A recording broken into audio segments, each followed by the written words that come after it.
ارشاد فرمایا یا ایھا الذین آمنوا ادخلوا فی السلم کافہ، اے ایمان والو اسلام میں پورے پورے داخل ہو جاؤ، ولا تتبعوا خطوات الشیطان، اور شیطان کے قدموں کی پیروی نہ کرو، انہ لکم عدو مبین، بے شک وہ تمہارا کھلا دشمن ہے۔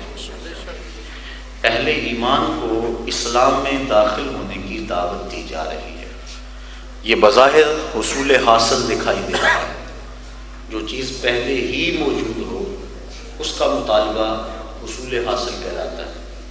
جو لوگ اس حال کے اندر بیٹھے ہیں ان کو یہ کہا جائے کہ جو حال کے اندر ہیں وہ حال کے اندر آ جائیں تو یہ حصول حاصل ہوگا۔ جو لوگ باہر ہیں انہیں تو کہا جا سکتا ہے جو باہر ہے وہ اندر آ جائیں، جو پہلے ہی اندر ہیں ان کو یہ کہا جائے کہ آپ اندر آ جائیں، تو وہ تو پہلے ہی اندر موجود ہیں۔ تو یہ ہے حصول حاصل، اور حصول حاصل محال است، جو چیز پہلے ہی حاصل ہو اس کے حصول کا مطالبہ محال ہوا کرتا ہے۔ یہاں بظاہر وادی النظر میں حصول حاصل دکھائی دے رہا ہے۔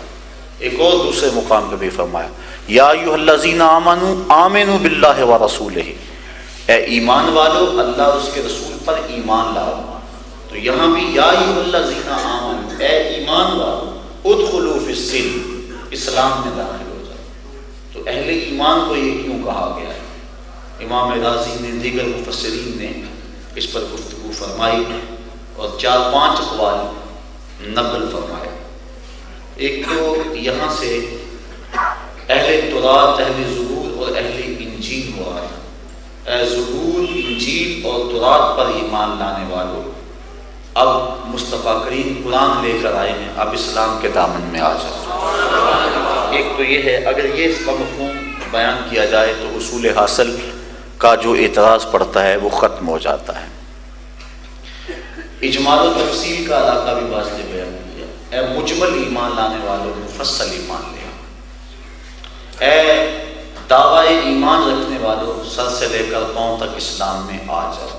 اور اگر ہم اس کا شان نزول سمجھ لیں جو ابن جریر نے اور دیگر معتبر مفسرین نے بیان کیا ہے تو اس کا شان نزول سمجھتے ہی بات سمجھ میں آ جائے گی، اور یہ جو اعتراض ہے اس کا خود بخود دفیع ہو جائے گا۔ اس کے شان نزول کے بارے میں جمہور مفسرین نے جو رائے بیان کی ہے وہ یہ ہے کہ اللہ کے محبوب علیہ السلام جب مکے سے ہجرت فرما کے مدینہ تشریف لائے تو حضور کے چہرے کی چمک سے مدینہ کی گلیاں چمکنے لگی، اور شارح نے لکھا، ابن ماجہ شریف کی یہ روایت ہے جو میں نے آپ کے سامنے پڑھی، تو شارح نے لکھا ہے کہ وہ نور فقط مانوی نور نہیں تھا بلکہ حسی نور تھا۔ مانوی نور جس کو عقل نور قرار دے، علم نور ہے، ہدایت نور ہے، سچائی نور ہے، عدل و انصاف نور ہے، قرآن نور ہے، اسلام نور ہے، یہ وہ چیزیں ہیں جن کو عقل انسانی نور قرار دیتی ہے۔ اس کو کہتے ہیں معنوی نور، نور معنی۔ اور نور حسی وہ ہوتا ہے جس کا ادراک قوت باصرہ سے، آنکھ دیکھے، یہ جو چمکتا ہوا دیواروں کے اوپر نور کی کرنیں پڑ رہی ہیں، یہ لائٹ جو ہے اس کو کہتے ہیں حسی نور۔ حضور مدینے میں آئے تو مدینے میں نور آ گیا، تو اس نور سے مراد کیا مانوی نور تھا؟ تو شارح لکھتے ہیں ہاں مانوی تو مراد تھا ہی، لیکن لوگوں نے اپنی آنکھوں سے مدینے کی کچی دیواروں کو چمکتے ہوئے دیکھا تھا۔ اور ام المومنین حضرت عائشہ صدیقہ رضی اللہ تعالیٰ عنہا کا وہ قول ہمارے سامنے اس بات کی دلیل ہے، فرماتی ہے میں سوئی گما بیٹھی اور حضور کے گھر میں جو دیا ہے اس میں جلانے کے لیے تیل نہیں ہے، تو میں پریشان تھی کہ حضور تشریف لے آئے۔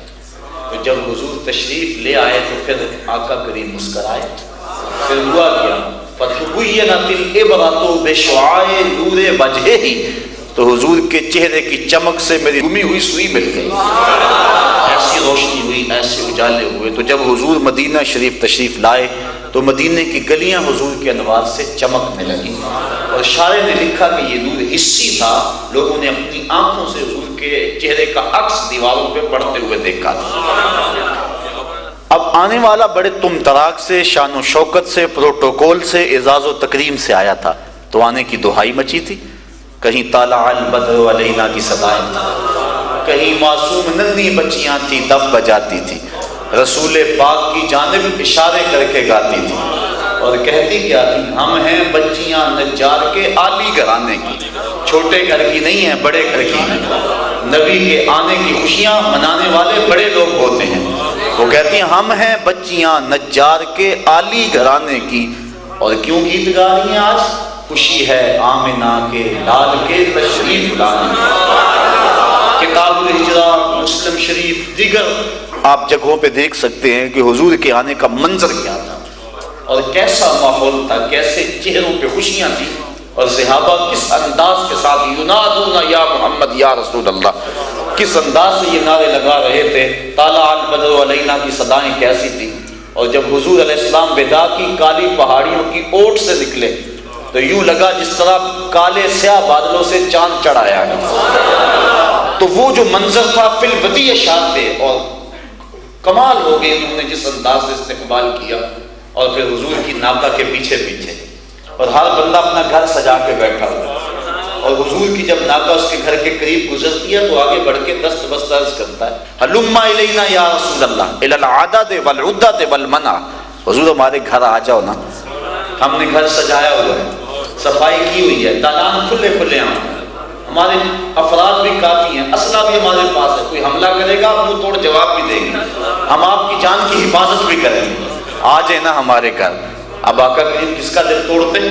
ناکہ کی مہار اس کی گردن پر پھینک دی، کہا خلو سبیلہ ناقتی مامورۃ من اللہ، راہیں چھوڑ دو، یہ میری اونٹنی اللہ کے حکم پہ مامور ہے، جہاں خدا کہے گا وہاں یہ اونٹنی بیٹھ جائے گا۔ جب قبیلہ بنو نجار کے محلے سے گزرے، اور آپ جانتے ہیں یہ حضور کے ننیال کا محلہ ہے، اور جب یہاں سے گزرے تو انہوں نے کیا کہا؟ ہلما الی اخوالنا الی العدد والعدۃ والمنع، حضور ادھر تو آ جاؤ نا، یہ تو آپ کے ماموں کے گھر ہیں، یہ تو آپ کے اپنے گھر ہیں، لیکن فرمایا نہیں خلو سبیلہ، اس کی راہیں چھوڑ دو۔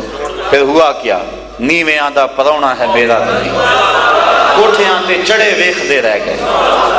اور پھر سہل اور سہیل دو یتیم بچے تھے جن کی خالی جگہ پڑی ہوئی تھی، مدینے والے وہاں کھجوریں خشک کیا کرتے تھے، چھہارے بنایا کرتے تھے، اونٹنی جا کے وہاں بیٹھ گئی، اٹھایا تو پھر بیٹھ گئی، پھر اٹھایا تو پھر بیٹھ گئی۔ قریب ترین مکان حضرت ابو ایوب انصاری کا تھا، وہ بھاگ کے آ گئے، عرض کی حضور اب تو میرے مقدر جاگ چکے ہیں، اور پھر زبان حال سے کیا کہہ رہے ہیں؟ مروز شاہ شاہاں مہمان شدست مارا، جبریل با ملائک درباں شدست مارا، لوگوں آج شاہوں کا شاہ ہمارا مہمان بنا ہوا ہے، اور جبریل فرشتوں کو ساتھ لے کر آج ہمارے گھر کا پہرا دے رہا ہے۔ وہ کیا منظر تھا، طلع البدر علینا کی صدائیں، یہ تصور میں ہم اس منظر کو دیکھ رہے ہیں تو اتنا لطف آ رہا ہے، اور جب صحابہ نے کھلی آنکھوں سے وہ منظر دیکھا ہوگا کیا کیفیت ہوگی ان کے دل کی، کیا ان کے اندر جو ہے وہ نور اترا ہوگا، کیسی بہار آئی ہوگی مدینے کی گلیوں میں، کیسے روشنی اور اجالے پھیلے ہوئے ہوں گے مدینے کی گلیوں میں۔ اب حضور کا سنا، تذکرہ سنا، اس انداز سے لوگ لپکے بڑے، جو بھی آتا ہے حضور کی زیارت کرتا ہے۔ آپ جانتے ہیں کہ مدینے میں یہودیوں کا ایک خاصا نیٹ ورک تھا، ان کے علماء بیٹھے ہوئے تھے اور ان کے نذرانوں کا کاروبار چلتا تھا۔ اب جب لوگ راغب ہونے لگے وہ پریشان ہو گئے کہیں ہمارے نذرانے ختم نہ ہو جائیں، ان کے علماء باہم جڑے مل بیٹھے، اب کیا کیا جائے؟ عبداللہ ابن سلام پڑھے لکھے شخص تھے یہودیوں میں سے، اور بات کرنے کا ڈھب اور سلیقہ بڑا تھا انہیں، کہا عبداللہ ابن سلام تم جاؤ اور جا کے اس شخص سے بات کرو، سوال کرو، اعتراض کرو، اگر جواب معقول ملے تو پھر ہم ماننے کے لیے سوچیں گے، ورنہ ڈٹ کے کہیں گے وہ تو ہمارے سوالوں کا جواب نہیں دے سکتا۔ عبداللہ ابن سلام گھر سے نکلے، علماء یہود کے ہاتھ اٹھ گئے، لیکن تقدیر مسکرا کے کچھ اور ہی کہہ رہی تھی۔ سودا لینے کے لیے بازار گئے، ہاتھ اس کے بکے جس کے خریدار گئے۔ عبداللہ ابن سلام، یہ جو روایت میں پیش کر رہا ہوں مشکات میں موجود ہے، ابو داؤد باب فضل الصدقہ میں بھی موجود ہے، اور بھی کتب میں موجود ہے، اور ایک صحاح کے علاوہ دیگر کتب میں یہ روایت موجود ہے۔ انہوں نے 100 سوال خانہ ذہن میں ترتیب دیے، یہ کہوں گا، یہ بات کروں گا، یہ پوچھوں گا، لیکن جب حضور کی خدمت میں پہنچے صلہ رحمی پہ بات حضور کر رہے تھے، جو تعلق توڑے اس سے جوڑ، جو تجھے محروم رکھے تو جھولیاں بھر، جو ظلم کرے اسے معاف کر دے، یہ حضور کی بات چل رہی تھی۔ اب یہ جا کے کونے میں بیٹھ گئے، تھوڑی دیر کے بعد آگے ہوئے، آقا پوچھا کدھر آئے ہو؟ کہا حضور غلام بننے آیا۔ سارے سوال تتلیوں کی طرح اڑ گئے دماغ سے۔ ملا رومی مرشد اقبال بولتے ہیں اے لقائے تو جواب ہر سوال، حال شود ہر مشکلت بے کیل و کال۔ تیری تو ملاقات ہی سارے سوالوں کا جواب۔ اور مرید رومی بولا، قلندر لاہوری بولا، شہر اقبال کے واسیوں تمہیں فخر ہے، اقبال بولا۔ اقبال کہنے لگا یک نظر کر دی و آداب فنا آموختی، وہاں خنک روزے کے خاشا کے مراوا سوختی۔ کیا بات ہے، تم نے ایک نظر کی سارے مسئلے حل کر دیے۔ نظر کی جولانیاں نہ پوچھو، نظر حقیقت میں وہ نظر ہے، اٹھے تو بجلی پناہ مانگے، گرے تو خانہ خراب کر دے۔ سارے مسئلے حل ہو گئے، کلمہ پڑھ کے غلام ہو گیا۔ جو کان یہ سننے کے لیے بے تاب تھے کہ ابھی خبر آئے گی کہ مسلمانوں کے نبی کو کوئی جواب نہیں آیا، ان کے کانوں میں یہ خبر پڑی، تیری تک کے ادامہ میں مرید ہو گئی۔ جب انہوں نے یہ بات سنی تو دوڑے دوڑے آئے، عبداللہ ابن سلام تو نے یہ کیا کیا؟ تو نے یہودیت کی ناک خاک آلود کر دی۔ تو نے کچھ سوال پوچھا ہوتا، بات کی ہوتی، ہم سمجھتے لاجواب ہو گیا اور مان لیا۔ ہم نے تو سنا تو نے سوال بھی کوئی نہیں کیا، کیا ہوا تجھے؟ تو عبداللہ ابن سلام فرمانے لگے مجھے بھی نہیں پتا مجھے کیا ہوا۔ جب میں نے اس پیارے محبوب کو دیکھا اور ان کے جمال جہاں آرا کی زیارت کی تو مجھے یقین ہو گیا کہ یہ چہرہ کسی جھوٹے کا تو نہیں ہو سکتا، ایسے چہرے تو سچوں کے ہوا کرتے ہیں۔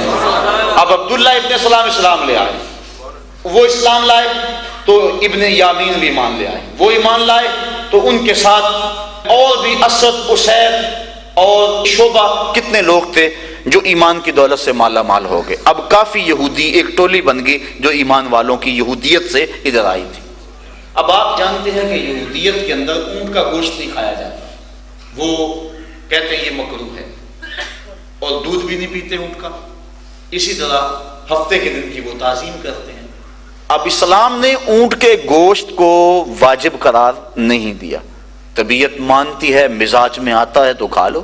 جو اباحت جن چیزوں میں ہوتی ہے وہاں پابندی نہیں ہوتی۔ سبزیاں ہیں، پھل ہیں، کتنے ہیں جو ہم نہیں کھاتے۔ ایک گھر میں ایک باپ کے بیٹے ایک ماں کی گود میں پلے ہوئے، طبیعتوں میں اختلاف ہے۔ شام کو بعض اوقات کھانا پکانے میں مسئلہ بن جاتا ہے، کیا پکائیں، یہ پکائیں تو یہ نہیں کھاتا، یہ پکائیں تو یہ نہیں کھاتا۔ اب نہ کوئی کھائے، شریعت قدغن نہیں لگاتی کہ تم ضرور کھاؤ، واجب نہیں ہے، جائز ہے۔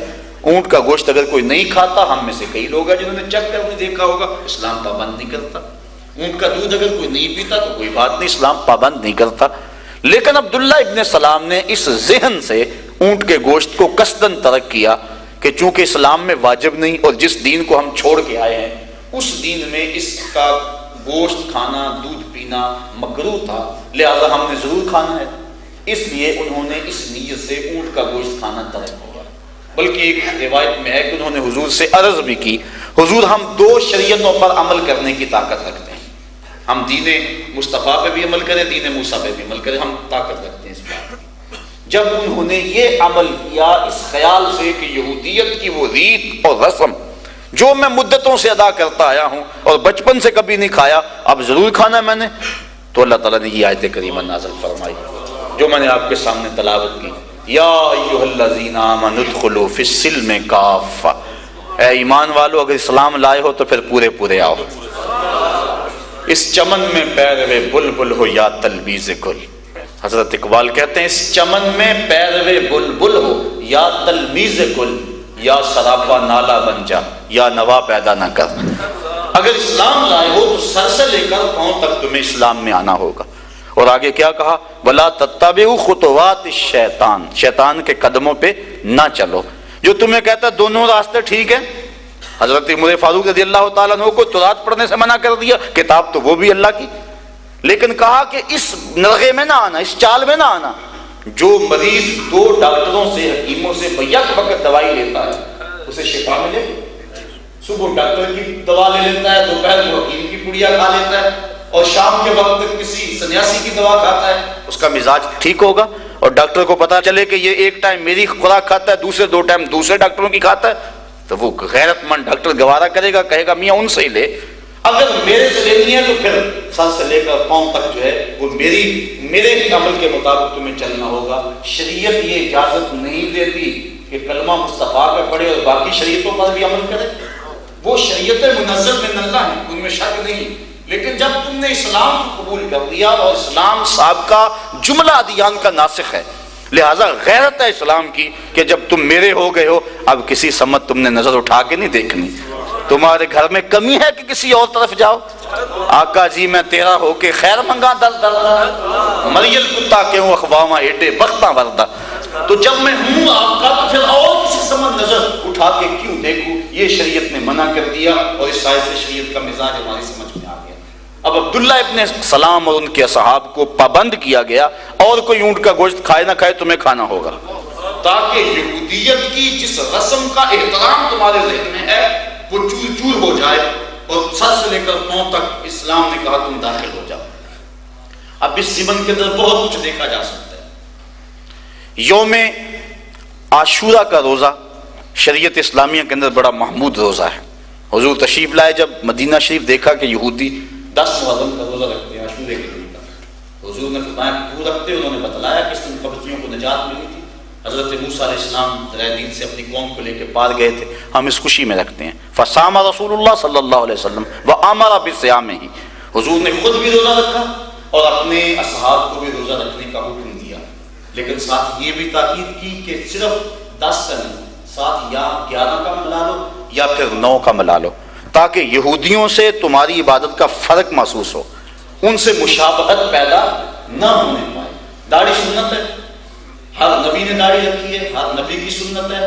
اللہ کے محبوب علیہ السلام نے فرمایا اللہ کے کچھ فرشتے ہیں جو طواف کرتے ہیں اللہ کے عرش کا اور پڑھتے کیا ہیں، اے اللہ تیری تعریف جس نے مردوں کو داڑھیوں سے زینت دی اور عورتوں کو زوائد سے زینت بخشی۔ پہلی مرتبہ خسرو پرویز کے 2 ایلچی حضور کی خدمت میں آئے، ان کی داڑیاں مڑی ہوئی تھی، حضور نے پہلی مرتبہ دیکھا، فرمایا یہ تم نے کیا شکل بنا رکھی ہے؟ کہنے لگے ہمارے خداوند خسرو پرویز نے ہمیں داڑھی مڈانے کا حکم دیا ہے۔ تو آقا کریم غصے میں آ گئے، فرمایا تمہارے خدا نے، جھوٹے خدا نے تمہیں داڑھی مڈانے کا حکم دیا ہے، میرے خدا نے مجھے داڑھی بڑھانے کا حکم دیا ہے۔ فطرت ہے، اللہ نے مرد کے لیے امتیاز رکھا ہے، داڑھی رکھنی چاہیے، محمود ہے، بالکل کسی کی مشابہت اختیار نہیں کرنی چاہیے، مرد اور عورت کے درمیان مشابہت سے منع کر دیا گیا ہے، من تشبہ بقوم فہو منہم، یہاں تک فرما دیا گیا۔ لیکن اس کے ساتھ یہ بھی کہا کہ داڑھی یہود بھی رکھتے تھے، عیسائی بھی رکھتے تھے، مشرکین مکہ بھی رکھتے تھے، کہا تم نے بھی رکھنی ہے لیکن ان سے فرق ڈال دو، وہ داڑھی کا استرسال نہیں کرتے تھے، یعنی داڑھی کو کھلا نہیں چھوڑتے تھے، اس کی یا مینڈیاں بناتے تھے یا اس کے اندر موتی پروتے تھے یا اس کو مختلف انداز سے اس کے سٹائل بناتے تھے، اس کو تو دیتے تھے۔ اس لیے حضور فرمایا من عقد لحیتہ ان محمدا بریء منہ، جس نے اپنے داڑھی کو ایک دیا، گانٹھیں دی، گرہیں ڈالی، مینڈیاں کی، موتی پروئے، فرمایا میں اس سے بیزار ہوں۔ یعنی ہے دین، ہے فطرت، لیکن تمہارا اور ان سے فرق ہونا چاہیے، تمہاری داڑھی اور مشرک کی داڑھی ایک جیسی نہیں ہونی چاہیے۔ پگڑی کا کہا، یہود بھی پگڑی باندھتے تھے، فرمایا الامائم تیجان العرب، امامے عربوں کے سر کا تاج ہیں، اور جب تک عرب امامہ پہنے رکھیں گے دنیا پر ان کا وقار رہے گا، اور فرمایا جب عرب امامہ پہننا چھوڑ دیں گے دنیا سے ان کا وقار ختم ہو جائے گا۔ تیل کی دولت کے باوجود جب سے امامہ انہوں نے چھوڑا تو دنیا کی نظر میں ان کی وہ قدر نہ رہی، ورنہ کبھی وہ بات کرتے تھے دنیا تھر تھر کانپتی تھی۔ تو فرمایا عربوں کے امام سر کا تاج ہیں، اور اگر اس کو اپنائے رکھیں گے تو دنیا پہ وقار رہے گا۔ فضیلت بیان فرمائی، اور دہلمی شریف کی ایک روایت کے مطابق امامے کے بغیر 2 رکعت پڑھنا وہ 2 رکعت کا ہی ثواب ہے، اور جو امامے کے ساتھ 2 رکعت پڑھی جائے گی اس کا اجر 70 تک پہنچ جاتا ہے۔ فضیلت ہے، امامہ باندھنے سے علم بڑھتا ہے، جدید تحقیق کے مطابق بندہ سنسکروک سے محفوظ رہتا ہے، اور بہت کچھ۔ لیکن کہا تم نے یہودیوں سے فرق ڈالنا ہے، وہ ٹوپی کے بغیر باندھ کے درمیان سے خالی رکھتے تھے، تم نے نیچے ٹوپی باندھنی ہے تاکہ تمہارا اور ان کا فرق محسوس ہو، مشابہت پیدا نہ ہونے پائے۔ ایک اور سادی بات، جب سورج طلوع ہو رہا ہو، عند طلوع الشمس و عند استوائها و عند غروبها، 3 اوقات ہیں جن اوقات میں عبادت نہیں کی جاتی۔ سجدہ کس کو ہے؟ اللہ کو، اور اللہ تو ہر وقت بندے کی فریاد سنتا ہے، ہر وقت یہ تو نہیں ہے کہ کوئی ایسا رب ہے کہ اس وقت وہ مصروف ہے لہذا اس وقت عبادت نہ کرو، معاذ اللہ، وہ تو ہر وقت اپنے بندے کی پکار کو سنتا ہے، اس کی عبادت کو دیکھتا ہے. لیکن ان تین اوقات میں آپ نے کبھی غور کیا ہو سجدہ مکروہ کیوں قرار دیا گیا؟ اس کی وجہ یہ ہے کہ یہ تین اوقات جو سورج کو پوجنے والے ہیں ان کی عبادت کے وقت تھے. اب جب ہم صبح کو نماز پڑھتے ہیں تو ہمارا رخ قبلہ کی طرف ہوتا ہے، سورج ہماری پشت پہ ہوتا ہے، تو یہ شائبہ بھی نہیں پڑتا کہ ہم سورج کو سجدہ کریں، لیکن اس کے باوجود بنا ہے. اور جو مغرب کی سمت رہتے ہیں قبلہ شریف سے، وہ مغرب کی نماز پڑھیں تو ان کی پشت پہ سورج ہوتا ہے، جو شائبہ بھی نہیں ہوتا کہ وہ سورج کو سجدہ کر رہے ہیں. لیکن اس کے باوجود تین اوقات میں سجدے کی ممانعت آ گئی. کیوں؟ کہ یہ سورج کو پوجنے والوں کو، اجرام فلکیہ کو پوجنے والوں کی عبادت کے وقت ہیں. اللہ گوارا نہیں کرتا جب ان کے سر جھکے ہوں تمہارے بھی جھکے ہوں. کہا تمہارا ان کا فرق ہو، تمہارا اپنا تشخص ہے، تمہارے اپنے رواج ہیں، اپنی تقویم ہے، اپنا ایک زندگی کا طریقہ اور اپنی عبادت کا ایک طریقہ ہے، تم ان سے فرق ڈال لو. یوم نیروز اور یوم مہرجان یہ پارسیوں کی عید کے دن ہے. ان دنوں کے اندر فقہاء اسلام نے لکھا روزہ رکھنا ممنوع ہے. کیوں؟ اس لیے کہ یہ خیال نہ آئے کہ کہیں یہ ان کے دن کی تعظیم ہو رہی ہے. بیساکھی، ہولی، دیوالی، یہ جتنے بھی دن ہیں ان ایام کے اندر خصوصیت کے ساتھ جو ہے وہ مختلف مٹھائیاں خرید کے لانا کہ آج بیساکھی ہے، سخت کراہت ہے. کیوں؟ کہ ان کے دن کی تعظیم لازم آتی ہے اور اسلام ایک اپنا تشخص رکھتا ہے، اسلام کا ایک اپنا مزاج ہے. وہ نہیں چاہتا کہ میرا ماننے والا کسی اور سمت دیکھے. شاید اسی کا نام ہے توہین جستجو، ہو منزل کی تلاش تیرے نقش کفے پا کے بات. جو یہاں تک پہنچ گیا اعلیٰ حضرت فرماتے ہیں کون نظروں پہ چڑھے دیکھ کے تلوا تیرا.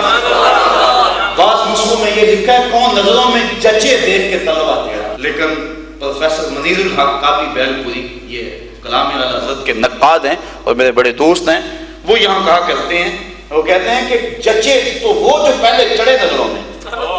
اس لیے یہ نہیں اعلیٰ حضرت نے کہا کہ کون نظروں میں جچے، جچتا وہ ہے جو پہلے چڑھے پھر بندہ تولتا ہے یہ چڑھتا بھی ہے کہ نہیں، یہ جچتا بھی ہے کہ نہیں. کہا نہیں اعلیٰ حضرت یہ نہیں کہہ سکتے. اعلیٰ حضرت نے کہا کون نظروں پہ چڑھے. جچنا تو بات کی بات ہے حبیب، جس نے آپ کے تلوے کو دیکھا کوئی اس کی نظر پہ چڑھ ہی نہیں سکتا. تو جس نے اسلام کو دیکھ لیا پھر کسی سمت نظر اٹھا کے وہ نہیں دیکھ سکتا. تو یہ اسلام کی غیرت ہے. وما یا ایھا الذین آمنوا ادخلوا فی السلم کافہ، اے ایمان والو پورے پورے داخل ہو جاؤ.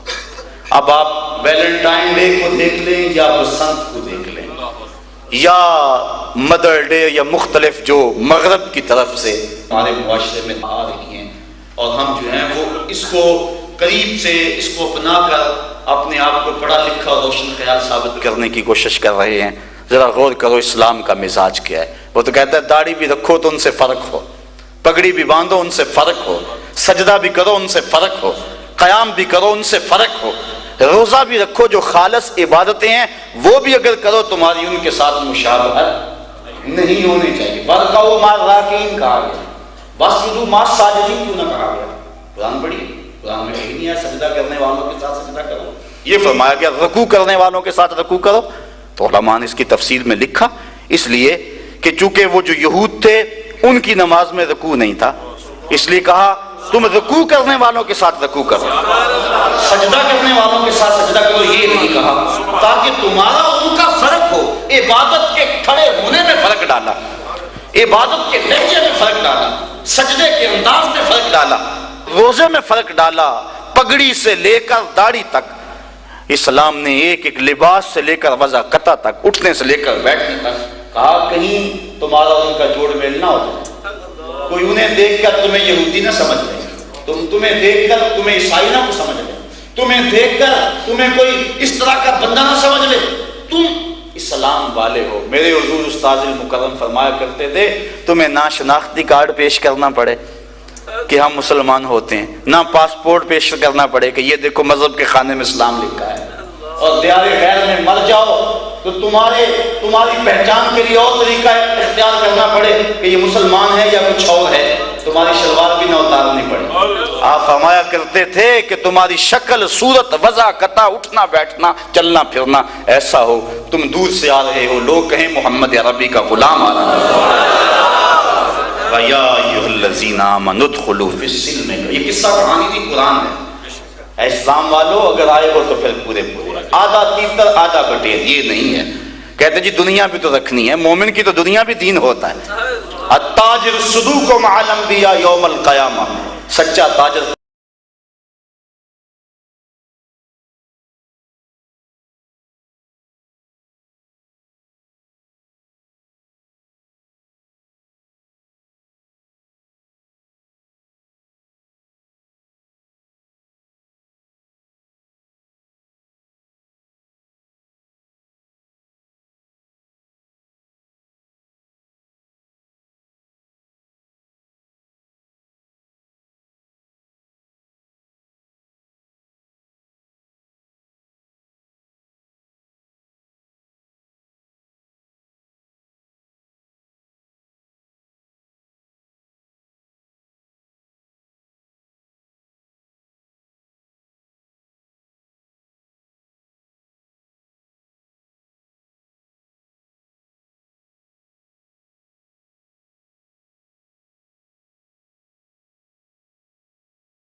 نکاح ہی شریعت کے مطابق ہو، اور بلکہ وہ بھی اب لوگوں نے یہ شروع کر دیا کہ نکاح بھی 2-4 دن پہلے پڑھا دو، تاکہ وہ جو چند لمحوں کے لیے مولوی صاحب آتے ہیں اور دعا کے لیے ہاتھ اٹھانا پڑتے ہیں اور سب کچھ وہ ڈھول ڈھمکا چھوڑنا پڑتا ہے، وہ بھی نہ چھوڑنا پڑے۔ ہم جائیں شادی کے لیے اور اپنی من مرضی کریں، جو شریعت اتنی بھی درمیان میں آتی ہے اس کو بھی نکالو، اور جو مرضی کرو بھنگڑے ڈالو، جو مرضی کرو رسم حنا کے نام سے جو ہے وہ حسن کی نمائش کرو، آنکھوں کا زنا کرو، جو مرضی کرو، تمہیں کوئی روکنے والا نہ ہو۔ آج تو یہ حالت ہو گئی ہے، تو صاحبوں کیا ہمیں دین یہ کہتا ہے؟ دین تو کہتا ہے تم نے امامہ بھی باندھنا تو سٹائل کا خیال رکھنا، تم نے پگڑی بھی باندھنی ہے تو اس کا سٹائل نہ کسی سے ملنے پائے، تم نے تو داڑھی بھی رکھنی ہے تو دیکھ لو کسی سے مشابہت نہ ہونے پائے، تم نے لباس ڈالنا ہے تو دیکھو کہ کسی کی غلامی نہ جھلک رہی ہو تمہارے لباس سے، کہ وہ فلاں سے معلوم ہے اس کے لباس کا انداز یہ ہے۔ تمہارا اپنا تشخص ہے، تمہارا اپنا کلچر ہے، تمہاری اپنی تہذیب ہے۔ تم ویلنٹائن ڈے میں پھول پیش کر رہے ہو، یہ محبت کا دن ہے، اور اسلام تو ایک ایک لمحے کی محبت سکھاتا ہے۔ یہ محبت صرف مخالف جنس سے سکھائی جا رہی ہے، اسلام تو کہتا ہے ماں کے قدم چھو، یہ تیری محبت ہے ماں کے ساتھ، باپ کے ہاتھ چھو، باپ کی خدمت کر، اف نہ کرنا ان کے سامنے۔ وہ تو بیوی سے محبت سکھاتا ہے، وہ آوارہ عورتوں سے محبت نہیں سکھاتا۔ اسلام کے ماننے والوں کا محبوب گلیوں میں آوارہ کرنے والا نہیں ہوتا، عرشوں کا راہی ہوتا ہے۔ تو ایک دن محبت کے لیے مخصوص کر دیا، پورا سال کیا کریں؟ یہ مدر ڈے ہے، مدر ڈے، آج ماں کو سلام کرنے جانا ہے، پھولوں کا تحفہ لے کے جانا ہے، آج فون کرنا ہے ماں کو کیونکہ آج ماں کا دن ہے۔ اسلام تو کہتا ہے کہ تیرا حج ہے جب ایک مرتبہ تو محبت کی نظر سے دیکھ لے۔ کہا اگر کوئی 2 مرتبہ دیکھے، کہا 2 حج ملیں گے، کہا کوئی 100 مرتبہ دیکھے، کہا تم دیکھتے تھک جاؤ گے، اللہ ثواب دیتا نہیں تھکے گا۔ تم ایک دن کی بات کرتے ہو، اسلام تو کہتا ہے کہ جب تک ماں باپ اجازت نہ دیں گھر سے نہ نکلو، تمہیں جہاد سے روک دیا گیا، فَفِيهِمَا فَجَاهِدْ، خدمت کر ان کی، یہ تیرا جہاد ہے۔ سال بعد ایک دن ماں انتظار کر رہی ہے، اولڈ پیپلز ہوم کے اندر ماں منتظر ہے، آج میرا بیٹا آنا ہے۔ سال راہیں تکتی رہی ہے ماں، کتنی بدقسمت ماں ہے وہ جو سال بعد بیٹے کی راہیں تکتی ہیں، اور کتنی خوش قسمت ماں ہے، بیٹا جب کام سے آتا ہے ماں کے قدم چومتا ہے، جب صبح جاتا ہے کہتا ہے کام پہ چلا جاؤں، ماں کہتی ہے ساتھ بسم اللہ بیٹا جاؤ، اللہ آپ کی خیر رکھے۔ تو یہ ہے اسلام، یہ ہے دین۔ یہ تھی سال کا سلام ٹیچر ڈے ہے، آج ٹیچر کو سلام کرنے جانا، اللہ اکبر، یہ کیسی بات ہوئی؟ سال بعد پوچھتے ہیں ٹیچر کو؟ اسلام کہتے ہیں نہیں۔ حضرت علی المرتضیٰ فرماتا جس نے مجھے ایک حرف بھی پڑھا دیا اس نے مجھے اپنا غلام بنا لیا۔ ہارون الرشید اپنے استاد کے جوڑے اپنی بغل میں دبائے کھڑا۔ امام مالک کو کہتا ہے حضرت میں اب بادشاہ بن گیا ہوں اور میں بغداد کے پایا تخت پہ بیٹھا ہوں، آپ نے موطا لکھی ہے مجھے پڑھا جائیں، چونکہ اگر میں آیا تو بڑا حکومت کا نقصان ہوگا، اتنے لوگ آئیں گے، آپ آگے آپ کے ساتھ جتنے شاگرد ہیں میں ان کا خرچہ بھی دوں گا، آپ آ جائیں۔ امام مالک خط پڑھتے ہیں اور غصے سے لال پیلے ہو جاتے ہیں اور کہتے ہیں ہارون الرشید تو کیا سمجھا مجھے، میں تیرے باپ کا ملازم ہوں کہ تجھے اللہ کے رسول کی حدیث پڑھانے تیرے گھر آؤں؟ اگر تجھے شوق ہے تو تجھے مدینے میں آنا ہوگا، اور جس طرح دوسرے شاگرد زانو تلمس طے کر کے بیٹھے ہیں تجھے یوں پڑھنا ہوگا، پھر امام مالک تجھے حدیث پڑھائے گا۔ یہ ہے استاد کا مقام، یہ ہے ٹیچر کا مقام۔ تو آئیے، سارے نظام آزمائے جا چکے، جس سمت ہم بڑھ رہے ہیں لوگ وہاں سے اکتائے ہوئے اور پیچھے آنے کا راستہ نہیں مل رہا، اپنی قوم کو وہاں لے جا چکے ہیں کہ اب واپس آ ہی نہیں سکتے۔ آؤ ان راہوں کے مسافر بن جاؤ جو راہ محمد عربی نے دی، جو راہ مصطفیٰ جان رحمت نے دی ہیں۔ وَيَا أَيُّهَا الَّذِينَ آمَنُوا ادْخُلُوا فِي السِّلْمِ كَافَّةً، اے ایمان والو اسلام میں پورے داخل ہو جاؤ۔ میں اور آپ اپنے آپ کو دیکھیں کہ ہم کتنے اسلام میں داخل ہیں۔ ہمارے کچھ معاملے، جس طرح مسجد میں ٹوپی چھوڑ جاتے ہیں نماز پڑھ کے، ہم نماز بھی چھوڑاتے ہیں مسجد میں، ٹوپی اتاری، پگڑی اتاری، مسجد میں پھینک کر خود دکان پہ چلے گئے۔ مسجد میں اور طرح کے مسلمان، دکان پہ اور طرح کے مسلمان۔ اسلام یہ نہیں کہتا۔ مسلمان اگر نماز پڑھتا ہے اس پہ نماز کا اثر دکھائی دے، اور نمازیوں کی مذمت کی گئی جو اپنی نمازوں کے فلسفے سے آگاہ نہیں ہیں۔ فرمایا خرابی ان نمازیوں کے لیے جو اپنی نمازوں سے ہی آگاہ نہیں ہے، نماز پڑھے جا رہے ہیں وَيَمْنَعُونَ الْمَاعُونَ، برتنے کی چیز نہیں دیتے، کوئی پائپ لینے چلے جائے، بیٹر لینے چلے جائے، نہیں دیتے۔ معمولی علماء کہتے ہیں معاون سے مراد وہ جو روز مرہ ایک دوسرے کو ہم دے دیتے ہیں، ادھار دے دیتے ہیں، نمک وغیرہ مرچ وغیرہ کسی کو ڈالنے کے لیے دے دیتے ہیں، یہ معمولی چیزیں ہیں۔ تو وہ اتنے سخت گیر ہے، وہ کہتے نہیں ہم دیتے، بڑے خشک بنتے ہیں، نماز میں بڑے جا رہے ہیں۔ اللہ فرماتا ہے یہ نماز سے آگاہ ہی نہیں ہے۔ اگر انہیں نماز پڑھی ہوتی تو انہیں نماز سکھاتی کہ تم نے کس طرح معاشرے سے پیش آنا ہے۔ تو یہ نہیں ہے کہ ہم نماز پڑھ کے مسجد میں چھوڑا، حج کر کے وہاں چھوڑا تو یہاں آ کے چھری تیز کر رہے، اور حاجی صاحب زیادہ جو ہے وہ لوگوں کی کھال و دھیڑے، یہ نہیں۔ اگر حج پڑا ہے آ کر حج کا جہاں اظہار ہونا چاہیے، وہاں تو لبیک لبیک کہتا رہا، غریب امیر ایک ہی صف میں کھڑے تھے وہاں، اور وہاں ایک ہی لباس تھا، اور یہاں آ کر مجھ پھر شروع کرتے، سمجھ لو حج کی روح کو نہیں پا سکا۔ تو اسلام نے ہمیں زندگی کے ہر موقع پہ تعلیم دی ہے، بلکہ آقا کریم نے فرمایا انما انا لکم مثل الوالد، میں تمہارے لیے باپ کی جگہ میں ہوں۔